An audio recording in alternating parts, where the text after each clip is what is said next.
Hello, and welcome back to Ask a Lawyer channel. I hope you are having an amazing day. I have 5 new stories for you today, and of course, my insights at the end, starting with one about entitled parents.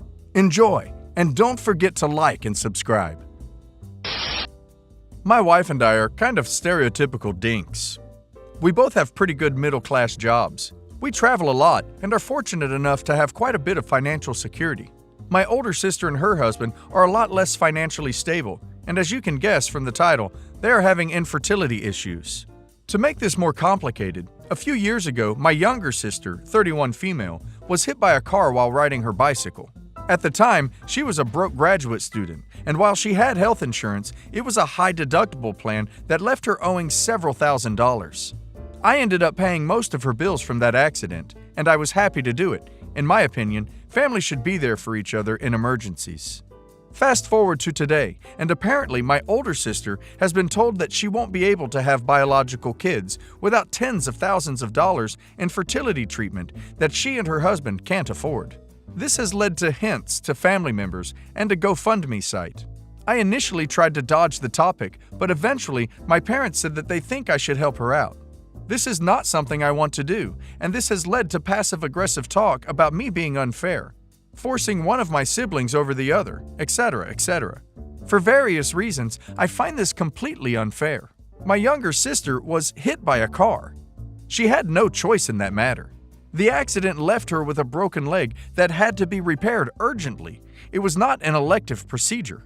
I don't know exactly how much IVF costs, but it's $15,000 plus. My younger sister had crappy insurance, but most of her expenses were still covered. She just got whacked with about $4,000 in copays and deductibles. My wife and I don't want to have kids, but we get that infertility sucks for those who do want them. We're not totally cold-hearted. That being said, this isn't a crippling injury, or cancer, or a kidney transplant. If a family member of mine has a life or limb-threatening condition, I will be there for them unquestionably. But my older sister's issue is a lifestyle one, not a life-ending one. To add to the guilt trip, my older sister is the only one of my parents' children who is likely to want children of her own. As I mentioned, my wife and I are child-free, and it seems increasingly unlikely that my younger sister wants them. I'm sorry that she's my parents' only chance at grandchildren, but that doesn't mean I'm obligated to help pay for IVF. I'm not sure what to say to my relatives to get them off my back and make it clear that they aren't entitled to my money. Of course, OP is not obligated to pay for his sister's IVF. I think they are comparing two uncomparable things, like his sister's accident and the other sister's infertility. I think OP should keep standing his ground. I am not sure other people will get this, but being pitted against someone who looks just like you is insulting and degrading. Everything about my twin sister, Kaylee, and I was compared. If one of us was taller or gained more weight, the other heard about it. Our grades were compared, our clothing was identical, and our parents' love depended on who was the best. So they never truly loved us. We were props in their war against one another, and making them new friends, and to feel good about themselves. In high school, I got the chance to move, to live with my aunt, 56 female. My sister, 26 female, was the winner of the twin battle. I stopped trying a long time ago. And I guess they didn't need the second twin anymore. I had gained weight and wasn't as cute or smart anymore. I begged my aunt to take me in because I didn't want to live. When I lived with her, I started going by a totally new name. Kaylee and I had matching names, Kayla and Kaylee. I started going by Charlotte, after my favorite book, Charlotte's Badass Web. And the school allowed me to go by that instead. For roll, I just told the teacher my preferred name, and they wrote it in. I didn't tell people I was a twin. I dyed my hair, lost some weight, started getting great grades, and was a whole new person.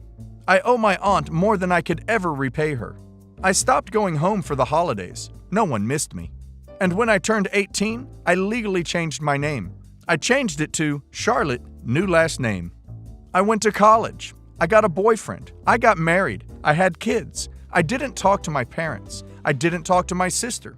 Well, I am 26 now, and while my husband knows about my twin sister, he doesn't ask about her. However, Now my sister, my mom, 57 female, and my dad, 65 male, want me back in their life. We have not spoken more than twice in the last 8 years. All because they found out my husband makes a lot of money and I have 2 kids. Not twins, thank God. Though I would love any twins I had. I just don't think I could deal with that reminder of my childhood just yet. Kaylee wrote me a long email saying she understands that our parents were not the kindest people, but they have changed. They have apologized to her, not to me, about the childhood issues and want to do the same for me. The big issue is Kaylee cannot have kids. So the only hope for grandkids is from me. The kids look so much like me, so they also look like Kaylee. It creeps me out. I feel like they will go back to ignoring me until they want access to Kaylee's honorary kids. My husband has been wavering on this. He says that kids like having multiple family members, but he is leaving the choice up to me. He said that he understands I want nothing to do with them. We are moving soon, so they won't be able to find us then, hopefully. But I am afraid they will come back into my life. What do I do? What do I say? I think it's pretty obvious that OP should keep them out of her life. They had the better part of 2 decades to apologize and change their ways. They did not do so. I think OP needs to tell her husband exactly how bad it was growing up with them, to impress upon him why OP does not want them in her life at all. I think OP should tell him her fears, that they only want to get in touch to access his money and their grandchildren. So I am a 22-year-old female living independently. Before I get into it, I just want to give a bit of backstory. I was adopted as a baby by my adoptive parents and raised believing my bio dad abandoned me when he found out my bio mom was pregnant and that my bio mom gave me up because she was too young for a baby. I had a hard childhood as my parents never wanted to discuss my adoption and would get very uncomfortable if I brought it up and sometimes very angry and start shouting if I talked about finding out more about my biological family and would always say things like, "Aren't we enough? They abandoned you and we raised you." My adoptive dad also struggled with anger issues and would yell at me a lot, so we have a strained relationship, but he tries to stay close. My adoptive mom is always calling me and wanting to stay in my life as well. They are nice, but can be angry and guilt-trip me a lot into doing what they want. Now, when I was 18, I decided I wanted to find out more about my biological family, and I searched for them using some documents I found, plus the help of my aunt. I did find my biological dad, which confused me, as they said that he abandoned me and didn't want anything to do with me. I told my parents, and they screamed at me and scared me so much and told me that my bio mom put whatever name she could think of on my birth certificate and that he did abandon me, and that I was horrible for doing this behind their backs, and that they should be enough. They made me promise to never reach out and that he wasn't my bio dad. I did what they said and didn't contact him as I believed them. Well, when I was 20, I decided to look him up again and found his Facebook and saw that he posted birthday posts on my birthday, wishing his daughter a happy birthday, and a few other posts about birth parents.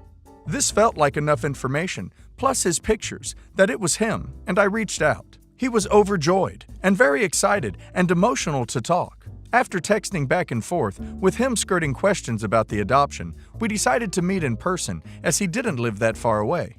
When we met up, it was very emotional, and we talked for hours.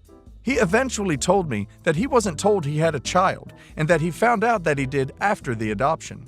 He petitioned for a paternity test and it was positive, but they didn't give him custody, as I was 13 months old at this point. He was heartbroken and tried to set up visitation, but my adoptive parents denied him, and that was that.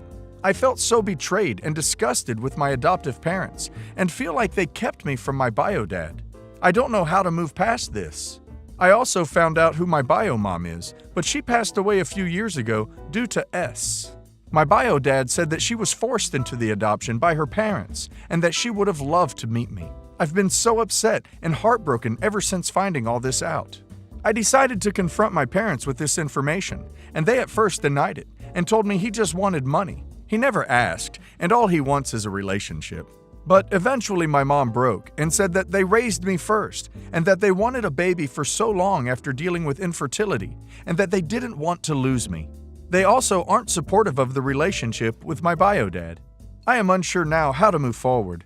I've met my bio dad's wife and their 2 kids, 13 male and 10 male, who have embraced me into their family and are both lovely people.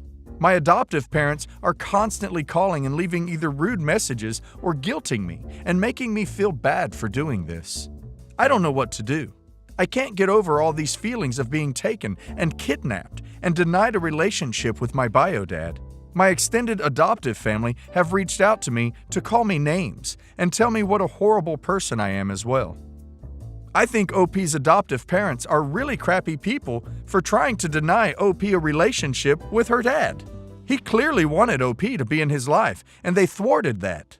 They're also really crappy for lying to OP for decades just because they wanted a child. OP has every right to seek her birth parents. But I also think counseling would help in this case. Cast: me, 25 male, Joe, 26 male, Jane, 24 female. To give you a little backstory to this situation, I met Jane through Joe's girlfriend at her birthday party last year.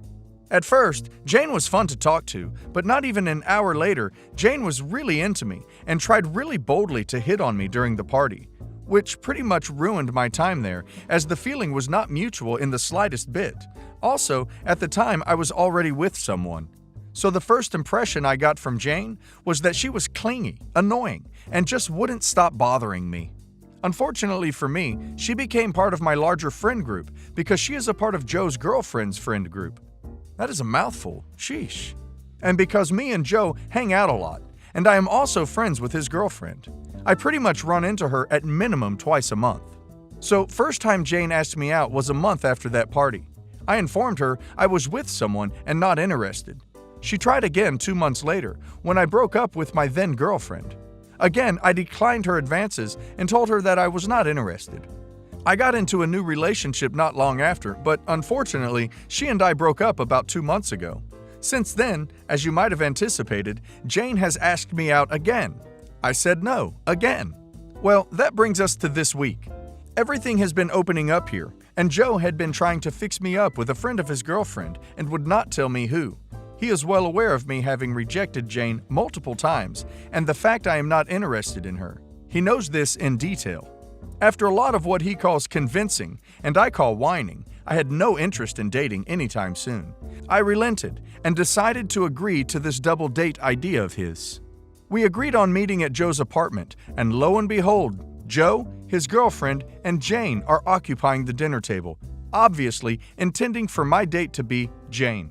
I honestly just got so damn angry that I couldn't even get a single word out, turned around, and left. I have been bombarded with texts and calls about how much of a douche I am and how terribly I hurt Jane and so on, and I am just like, I literally rejected her like 3 times. I am not interested in her. You knew that. Your girlfriend knew that. Our entire friend group has a running joke about Obsessive Jane, FFS, so literally everyone knows it. So am I the idiot? I personally don't think OP is an idiot, but his friend and Jane definitely are. You can expect this kind of reaction if you are stalking a person. She's been rejected a half dozen times at this, but can't take no for an answer. It's beyond harassment at this point. Do you have any worse date stories, guys? Update. It turns out that some of the more pessimistic of you were right. Jane was being obsessive and stalkerish, and it sort of all came tumbling down on her at that point. A week or so after I made my post, she decided to message me. Well, it came down to her not understanding why I was showing interest in her and then refused to date her. I never showed interest in her beyond basic friendliness. A wall of text dedicated to thrashing my previous relationships and calling them all sorts of names, specifically pointing out how I dated the wrong girls, and a weird rant about how everyone agreed me and her were meant to be, which just isn't the case. Like I said in my previous post, there is a running joke in our friend group about how weird she is. Now, you might think this is something that can be expected, something that just happens, an outlet for her of sorts, except she sent it from the wrong account. See, I had become internet friends with a person in the past month or two. Me and her would game together, chat from time to time, you know, the usual organic internet friend situation. And the messages concerning our date were sent from this account. Turns out, she had literally used this alias to infiltrate my internet friend group and keep tabs on me of sorts. Obviously, this freaked me the duck out. I took screenshots of what she had sent me and afterwards blocked all accounts that I knew now she was using. I followed that up by sharing everything in our friend Discord and in our friend WhatsApp group so everyone could see, which resulted in her being kicked from both, and I later got a call from Joe, full-on apologetic, telling me he had no idea, and he knew he shouldn't have done it, but that his girlfriend was being pressured by Jane. Turned out, Jane had literally been harassing her for months to arrange something like this, and she finally caved. Again, creepy stuff. I told him that I needed some time, as he really ducked me over big time, and I didn't trust him anymore as a result. While Jane has been shunned by all friends, she still contacted me twice. Once to apologize, which quickly turned into weird crap where she started talking about us. She seems convinced there is an us, and I am interested. And another time just to curse at me, both from random accounts. I am not sure where to go from here, and I am still pretty shook up. I think it's time for OP to get a restraining order. Don't you think so, guys?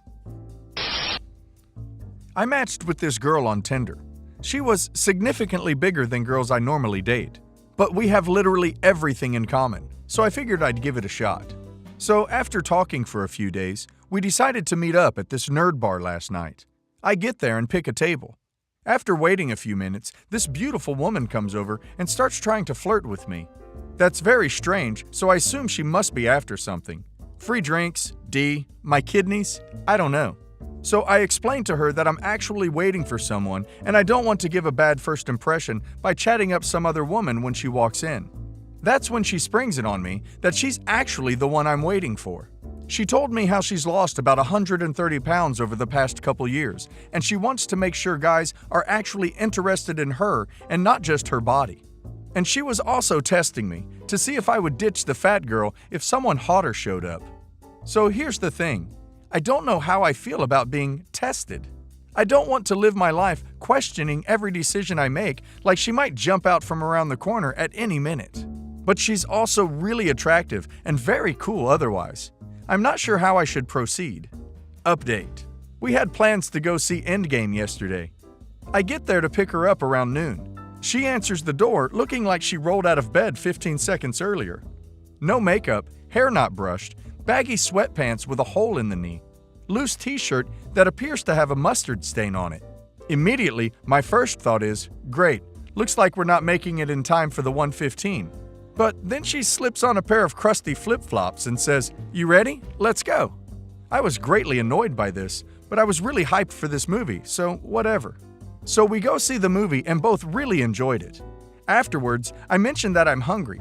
She says she is too and suggests some place for us to eat. I comment that her place is on the way if she wants to stop in and get changed. That's when her demeanor completely changed and she burst out with, "I knew it!" She then explains that she was testing me to see if I would be happy just being together and spending time with her, or if I just wanted to be seen with a pretty Barbie doll. So I explained to her that the reason I'm shaved, showered, and wearing clean clothes is because I respect her enough to put forth a modicum of effort. We're not out running errands, we're on a ducking date. She concedes that she hadn't thought of it that way and promises not to test me like that again. That's when I told her how I felt about testing altogether. She then says she could have simply not told me what she was doing, but she did in an attempt to be open and honest with me. I then explained that the act of testing itself is not being open and honest. She thought about it for a second and then agreed, no more tests. But the fact that she agreed so easily, plus she already mentioned that she could simply not tell me, makes me wonder if she has more tests in the works already. I don't think this girl is worth OP's time. She is just crazy and has too much time on her hands to be playing games and tests like that. I think OP should stop seeing her, as it won't end good.